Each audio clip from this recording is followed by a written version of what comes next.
أحمد الله رب العالمين وأصلي وأسلم على سيدنا وحبيبنا محمد عليه أفضل الصلاة والسلام. سأعطيك دعاء عظيم للبيت تسكنه السعادة والسكينة والبركة والحماية من كل شر. هذا الدعاء جميل جدا في زمن كثرت فيه الهموم وتعددت فيه المخاوف، وأصبح الإنسان يبحث عن لحظة طمأنينة وعن بيت يحتويه الأمان.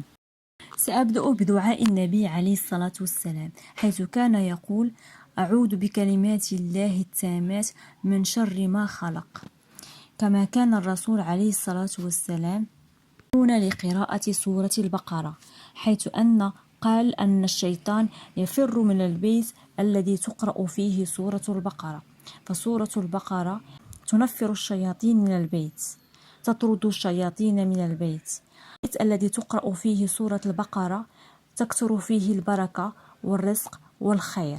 كما كان الرسول عليه الصلاة والسلام عند خروجه من البيت يقول: بسم الله توكلت على الله ولا حول ولا قوة إلا بالله، حيث كان يقال له، يعني الملك يقول للشخص: كفيت ووفيت وهديت، يعني أن الله سيكفيك ويهديك ويقيك من كل شر. اللهم ارزق أهل هذا البيت رزقا طيبا مباركا واسعا لا ينقطع، واجعل فيه الخير الوفير والبركة في القليل والكثير. اللهم يا ربنا اجعل هذا البيت مليئا بالأفراح والمسرات وبعيدا عن كل الأحزان، واغمره بالرحمة وبالنور، ولا تجعل فيه خصاما ولا صراخا ولا حزنا ولا هما ولا غما، بل اجعل الابتسامة لا تغيب عن وجوه أهله.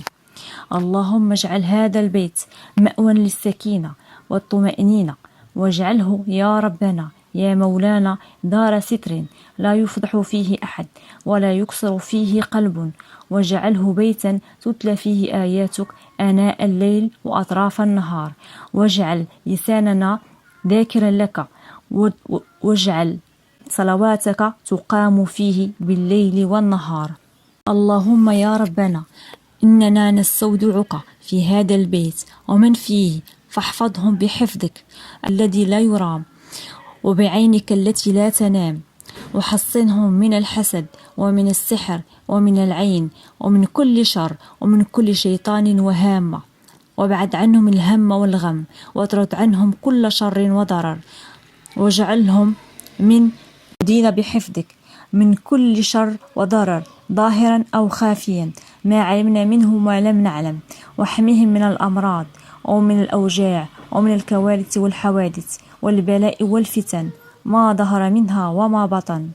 اللهم اجعل هذا البيت وأهله لا يمسهم سوء ولا تطأهم قدم عدو ولا يدخل إليه شر ولا يصيب أهله مكروه أبدا.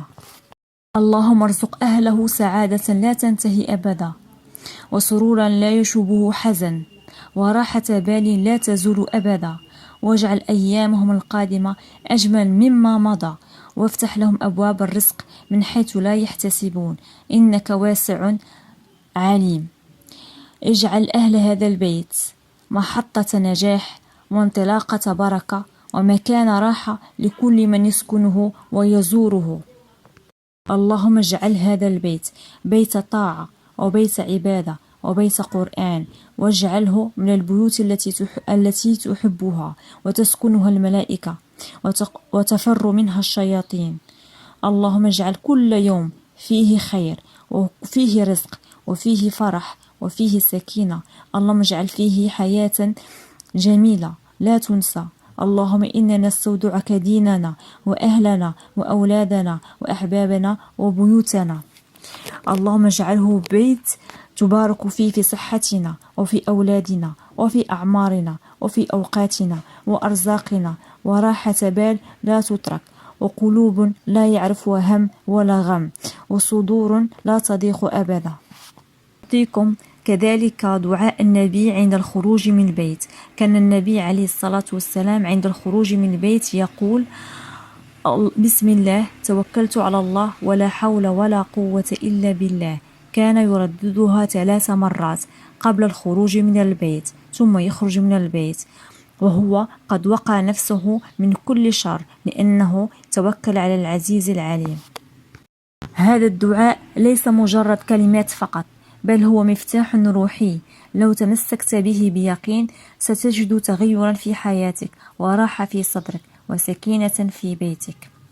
ردده دائما، شاركه مع من تحب ليكون صدقة جارية لك في ميزان حياتك في الدنيا والآخرة.